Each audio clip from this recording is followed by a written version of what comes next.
Bible मुक़द्दस में हमें बहुत सारे ऐसे अंबिया कराम, बहुत सारे ऐसे किरदार नज़र आते हैं जो खुदा की मर्ज़ी के मुताबिक चलते रहे।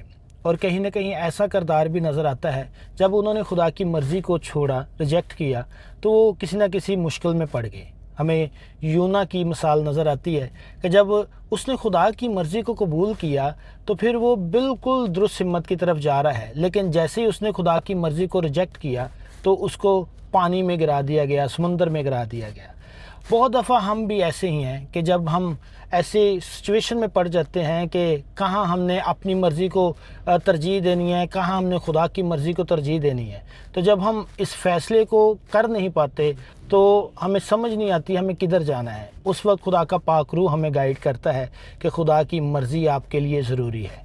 तो खुदा की मर्ज़ी जब हम अपनी ज़िंदगी में अपना लेते हैं, ले लेते हैं, तो फिर हम उस हिम्मत की तरफ बढ़ जाते हैं जिस हिम्मत में हमें बरकत मिलती है, जिस हिम्मत में हमारे लिए एक ज़बरदस्त निजात का तोहफ़ा है और बरकत का तोहफ़ा मिला हुआ है। बाइबल मुक़द्दस में हमें बहुत सारे ऐसे अंबिया कराम नज़र आते हैं जो खुदा की मर्ज़ी के मुताबिक चल रहे हैं, लेकिन कहीं ना कहीं ऐसा किरदार भी नज़र आता है जो खुदा की मर्ज़ी को रिजेक्ट कर देता है। हमें यूना की एक मिसाल नज़र आती है कि उसने खुदा की मर्ज़ी को रिजेक्ट कर दिया, छोड़ दिया, और फिर कहीं ना कहीं उसके लिए मुश्किलात पैदा होना शुरू हो गई। जब हम खुदा की मर्ज़ी को अवलीन दर्जा देते हैं तब हमारी ज़िंदगी में मुश्किलात दूर हो जाती हैं और खुदा हमारे लिए वही फ़ैसले करता है जो हमारे लिए दुरुस्त है। हम सोचते हैं कि शायद हमारा फ़ैसला दुरुस्त है, लेकिन वो हमारा फ़ैसला दुरुस्त नहीं होता। और कलाम खुदा में लिखा है कि जो राह हमें दुरुस्त नज़र आती है दरअसल वो उसका अंजाम जो है वो मौत होता है। लेकिन बहुत दफ़ा हम उस मौत के रास्ते को चुन लेते हैं अपने तौर पर, लेकिन हम मसीह के रास्ते को छोड़ देते हैं। आज भी हम अपनी मर्ज़ी को छोड़कर जब यीशु की मर्ज़ी को अपनी ज़िंदगी में अपना लेंगे तो दुरुस्त हिम्मत की तरफ जाना शुरू हो जाएंगे। आज के सफ़र में हमारे साथ एक बहुत खूबसूरत मेहमान हैं जिनका नाम पास्टर सरफराज शौकत है। उनको रास्ते में हम पिक करेंगे और जानेंगे कि खुदा की मर्ज़ी है क्या, और खुदा की मर्ज़ी हमारे लिए और पूरी दुनिया के लिए क्या है, और किस तरह हम खुदा की मर्ज़ी के मुताबिक आगे बढ़ सकते हैं। आए सफ़र में इसी तरह हमारे साथ रहिएगा और मिलकर हम खुदा उनके नाम को जलाल देते रहेंगे।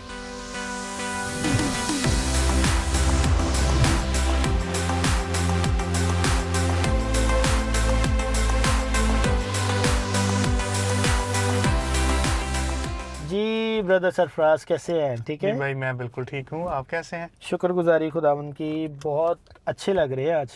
बस आपकी हुस्न नज़र है सर। हाँ, शुक्रगुजारी, हमें खुदा ने प्यारा बनाया है। बेशक उसने हमें अपनी शबीह पे बनाया है। बिल्कुल बिल्कुल। तो सफ़र का आगाज़ करें जी। चले जी। सरफराज भाई, सफ़र के आगाज़ में हम खुदा की प्रस्तिश करते हैं, तो आज हमारे साथ वर्शिपर्स हैं, उनको हम रास्ते में पिक करेंगे और फिर बाद में मिलकर हम खुदा की प्रस्तिश करेंगे और सफ़र इसी तरह आगे बढ़ता चलता जाएगा। बहुत अच्छे, मज़ा आएगा।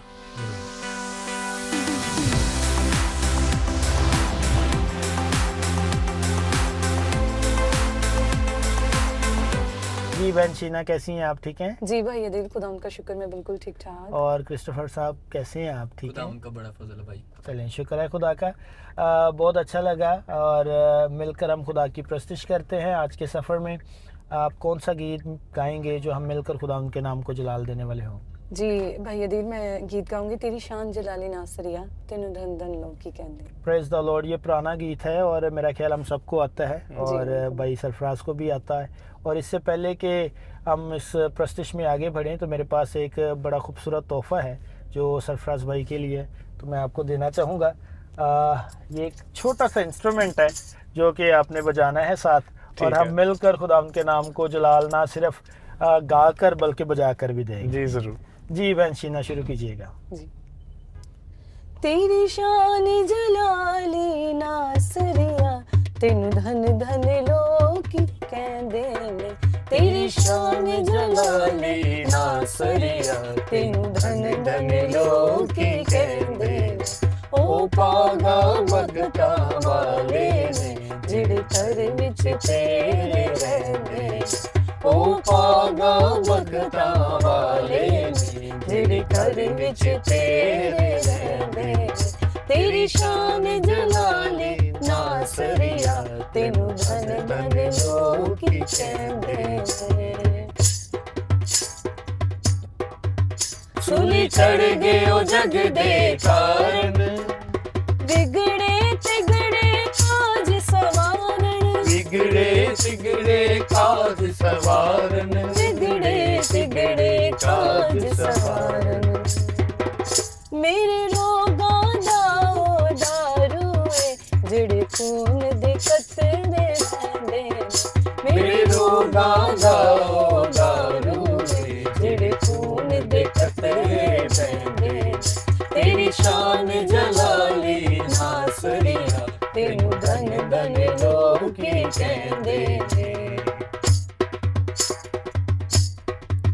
जेना परदा तू मेरी हामी परदन मेरी हामी मर जांदा मैं विच गुलामी मर जांदा मैं विच गुलामी मर जांदा मैं विच गुलामी बे तेरा करम नहीं भुल सकदा मैनू याद ओ वेले रहिंदे मैं तेरा करम नहीं भुल सकदा मैनू याद ओ वेले रहिंदे तेरी शान जलाली नासरिया तेनू धन धन लोकी कहंदे ओ पागा मता वाले ने जेड़े घर विच तेरे रहिंदे प्रेज द लॉर्ड, हालेलुया। बड़ा खूबसूरत गीत और बहुत अच्छे अंदाज में आपने गाया और शुक्रगुजारी इस बात की कि खुदावन ने आज नौजवानों को इस्तेमाल किया है और बहुत अच्छी आवाज़ दी है। बेशक Thank you हाँ so जी much. थैंक आपको यू खुदावन ने बहुत अच्छी आवाज़ दी है और आप बहुत अच्छा बजाते भी हैं क्रिस्टोफर भाई। Thank you, और अदिल खुदावन भाई। इसी तरह आपको इस्तेमाल करता रहे अपने जलाल के लिए। जी अदिल भाई, बहुत अच्छा लगा आपके साथ मिलके वर्शिप करके। सो हमारी लोकेशन आ गई, आप हमें ड्रॉप कर दें। आप इसी तरह ही अपने सफ़र को जारी रखें। खुदावंद आपको बरकत दे। थैंक यू वेरी मच, मुझे तो बहुत अच्छा लगा है। मैं चाहता था कि आप हमारे साथ रहते, मिलकर हम मज़ीद गीत भी गाते और खुदावन के कलाम में से और सीखते, लेकिन चूँकि आपने उतरना है तो यहाँ मैं आपकी लोकेशन पे आपको ड्रॉप कर देता हूँ। खुदावंद आप दोनों को बरकत दे, इसी तरह खुदावंद के जलाल के लिए इस्तेमाल होते रहें। आमीन। Thank you so much. God bless you. God bless you too. भाई मैं पहले बात कर रहा था कि कैसे हम यीशु मसीह की मर्ज़ी के मुताबिक अपनी ज़िंदगी गुजार सकते हैं। हम बहुत दफ़ा अपनी मर्ज़ी को तरजीह देना शुरू कर देते हैं, जिसकी वजह से शायद मुश्किलात हमें फेस करना पड़ती हैं। तो बाइबल मुक़द्दस हमें कैसे सिखाती है कि हम यीशु की मर्ज़ी के मुताबिक अपनी ज़िंदगी को गुजारना शुरू करें? जी अदिल भाई, ये बहुत एक ख़ास और अहम टॉपिक है जिसके बारे में आप बात कर रहे हैं। बिलाशुबा ये एक स्ट्रगल है हाँ, और ये अब से नहीं बल्कि जब से बनी नो इंसान को खुदा ने बनाया तभी से एक स्ट्रगल ये चल रही है कि किसकी मर्जी हो पूरी। हाँ। और ये एक कश्मकश है इंसान के अंदर, वो हमेशा से चाहता है कि उसकी मर्जी पूरी हो हाँ, और दूसरी तरफ खुदा की मर्जी है। हाँ, तो ऐसे में किसकी मर्जी पूरी हो, ये एक बड़ा अहम सवाल है और ये कश्मकश भी है। आप देखें कि जब खुदावंद ने आदम और हवा को बनाया तो उनको बनाने के साथ ही उनको एक हुक्म दिया कि तुम बाग के दरख्त का हर एक फल खा सकते हो, हाँ, सिवाय एक फल के हाँ। जो कि बाग के दरमियान में है, तुमने उसका फल नहीं खाना। बिल्कुल। तो ये खुदा की मर्जी है। हाँ, और दूसरी तरफ इंसान को कहा कि तुम अपनी मर्जी मुकम्मल तौर पे कर सकते हो सिवाय एक बात के। हाँ, लेकिन इंसान ने क्या किया? वो भी नहीं पूरी की।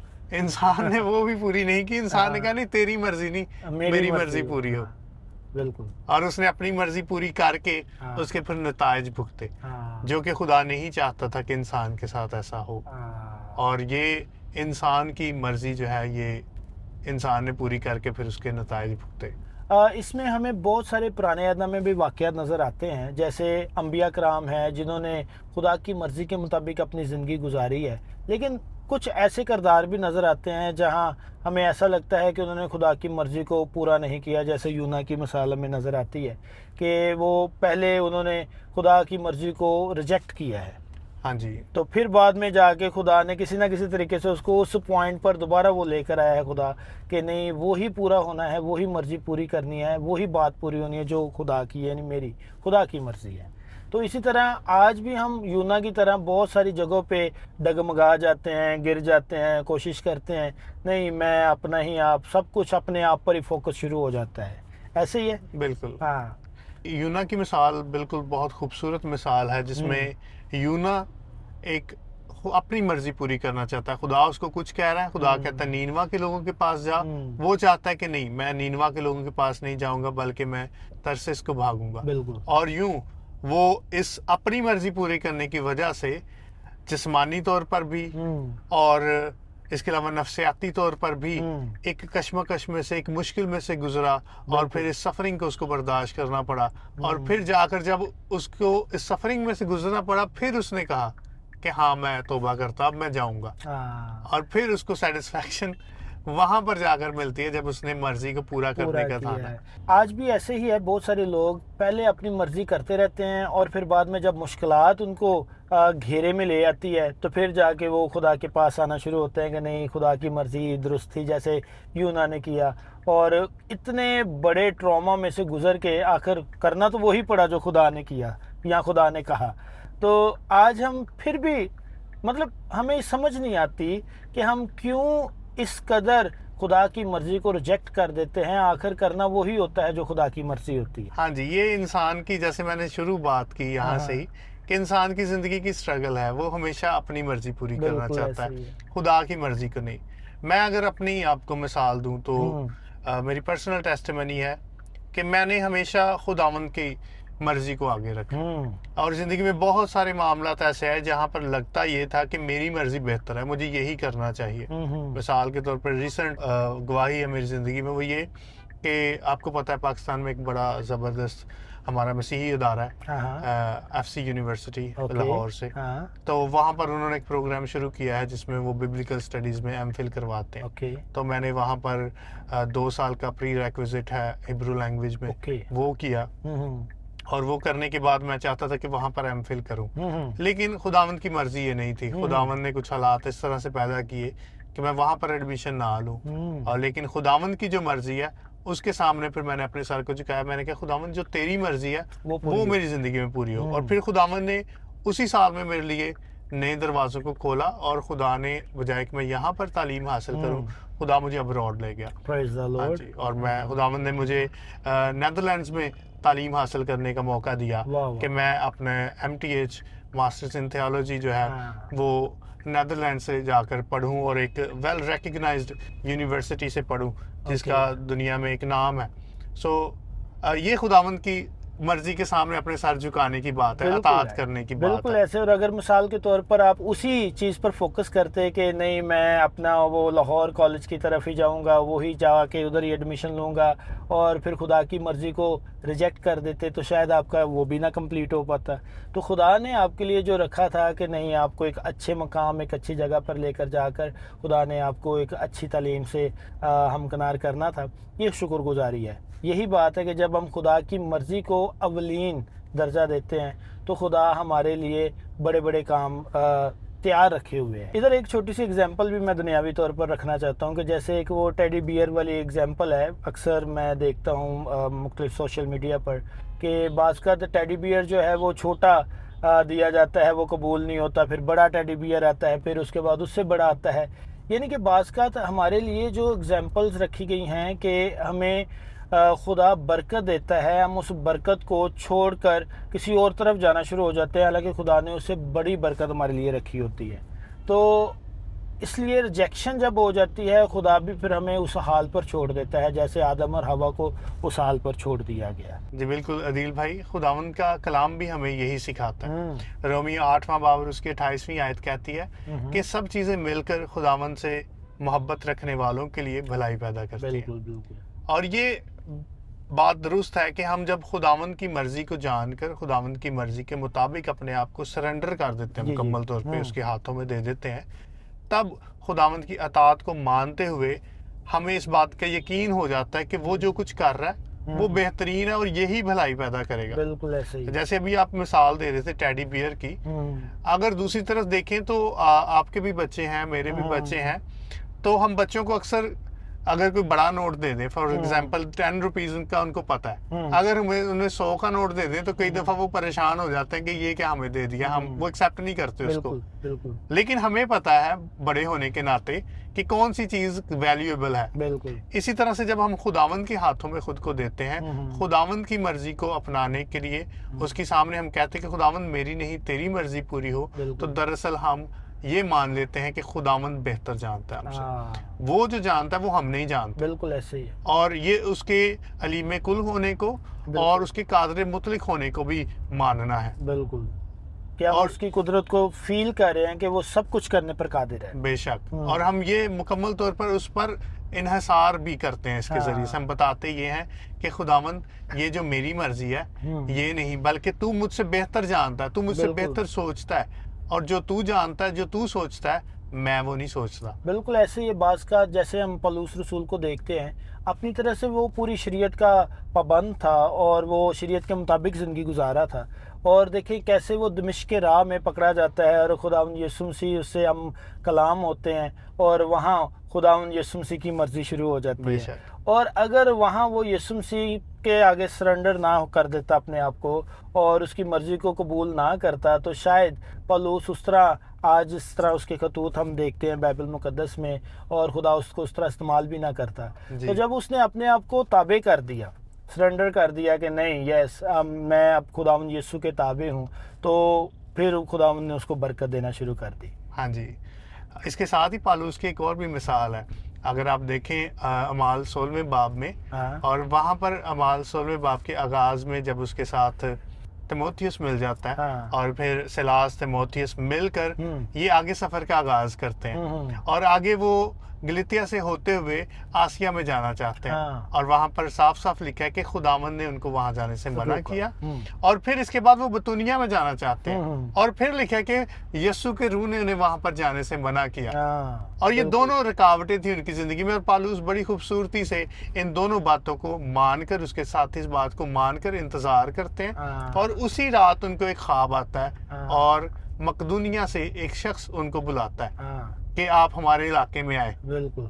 और मकदूनिया चूंकि यूरोप में है, हाँ। और आसिया और बतूनिया ये दोनों एशिया में है। हाँ। सो एक तरह से खुदा वो छोटे दरवाजे उनके लिए बंद कर रहा था, और बड़े दरवाजे खोलना चाहता है। बिल्कुल, ताकि वो एशिया में चूंकि ऑलरेडी मुनादी हो रही है, हाँ। तो खुदावन चाहता था वो यहाँ तक ही नहीं महदूद रहे, हाँ। बल्कि अब वो मकदूनिया में जाएं। और ये मकदूनिया वही इलाका है जिसको सिकंदर आजम का दारुल हुकूमत भी कहा जाता है। हाँ। दारुल हुकूमत सिकंदर आजम की हुकूमत का यूनान का वही था, वाह। जिसने पूरी दुनिया पर हुकूमत की। बिल्कुल, हमारे बिल्कुल। खित्ते पर, पाकिस्तान तक उसने हुकूमत की। Praise the Lord। और यही तो बात है कि पलूस रसूल ने हमेशा खुदा की मर्जी को तरजीह दी है, जी। और उसने खुदा की मर्जी को तरजीह दी है तो उसके लिए बड़ा दरवाज़ा खुल गया।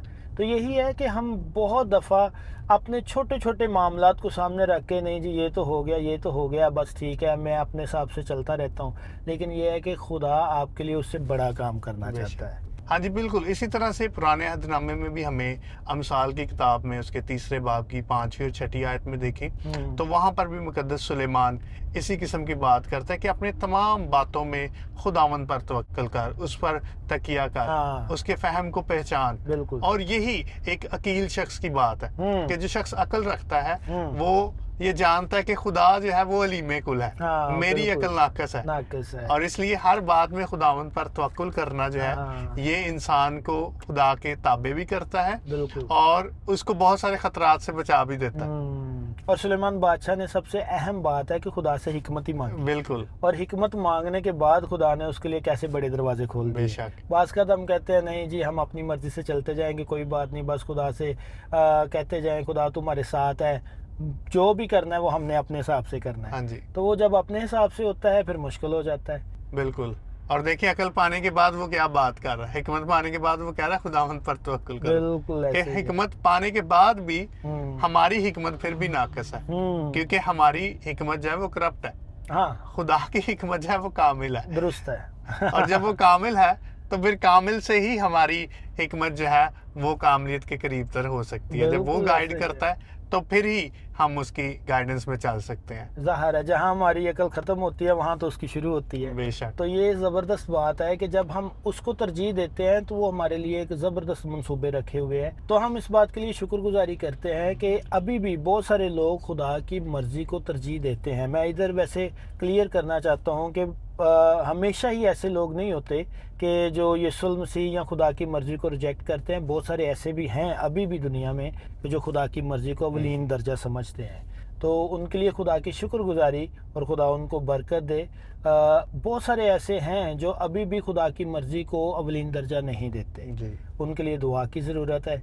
यीशु मसीह ने भी खुदा बाप की मर्ज़ी को अवलीन दर्जा दिया। हाँ जी। अगर हम बाइबल मुकद्दस में से देखें बहुत जगहों पर यीशु मसीह ने अपने आप को कमतर किया और खुदा बाप को अवलीन दर्जा दिया। ये हमें यीशु मसीह की ज़िंदगी से एक ज़बरदस्त बात नज़र आती है कि कैसे इतना इख्तियार होने के बावजूद भी वो अपने भेजने वाले की मर्ज़ी को पूरा कर रहे हैं। हाँ जी। यीशु मसीह के बारे में जब आप बात कर रहे हैं तो वो हमारा नुमाइंदा भी है। जब पहले जहाँ से हमने बात को शुरू किया आज की गुफ्तगू को, तो वहाँ पर हमने बात की कि जो पहला आदम है उसने कहा नहीं खुदा की नहीं मेरी मर्जी पूरी हो, और उसने खुदा की मर्जी को रिजेक्ट कर दिया। और वहीं पर जो हमारा नुमाइंदा बनकर खुद खालिक जब मखलूक बनकर आया है और आदम का नुमाइंदा बनकर वो आया है, तो दूसरे आदम ने वहां पर कहा कि खुदावंद तेरी मर्जी पूरी हो। बाकी गतसमनी में उसने कहा मेरी नहीं तेरी मर्जी पूरी। इसका मतलब ये है कि यीशु मसीह ने जब कहा कि खुदावंद मेरी मर्जी ये है, हो सके तो ये प्याला मुझसे टल जाए, तो भी मेरी नहीं बल्कि तेरी मर्जी पूरी हो। कई दफा हम समझते कि शायद खुदावंद की मर्जी पूरा करने का मतलब ये है कि हम खुदावंद के सामने अपनी ख्वाहिशात भी नहीं रख सकते। तो इसका मतलब ये नहीं है। तो यीशु मसीह ने ये दोनों तरह से हमें सिखाया। एक तरफ ये कि हम अपनी ख्वाहिशात भी खुदावंद के सामने रखें, लेकिन उनको अवलीन दर्जा ना दें। अपनी ख्वाहिशात जरूर रखें क्योंकि वो हमारा बाप है ना। जैसे उसने प्याला टलने की बात की है। बिल्कुल। तो उसने कहा कि वो बाप है और बाप के सामने हम अपनी ख्वाहिशात रख सकते हैं, लेकिन फैसला उसके हाथ में छोड़े, इस बात को जानते हुए कि वो बेहतर जानता है। इसलिए उसकी मर्जी के सामने उसने कहा सर हमें झुकाना है। बिल्कुल ऐसे। और उसने प्रैक्टिकली ये करके भी दिखाया है। और उसने हर वो काम किया है जो खुदा बाप ने उसके स्पुर्द किया था। बेशक। और जब उसके स्पुर्द वो काम किया मुकम्मल हुआ तो मैं एक ज़बरदस्त उस नजात के रास्ते को देख रहा हूँ कि कैसा एक नजात का रास्ता तैयार हो गया है बनी नौ आदम के लिए। हर शख्स के लिए आज भी जो यीशु मसीह को कबूल करता है वो नजात पा सकता है। बेशक। अभी भी अगर कोई ऐसा शख्स है जिसने नजात नहीं पाई, तो मेरा और आपका ईमान है कि वो यीशु मसीह को अपना शख्सी निजात दहिंदा कबूल करे तो वो निजात पाएगा।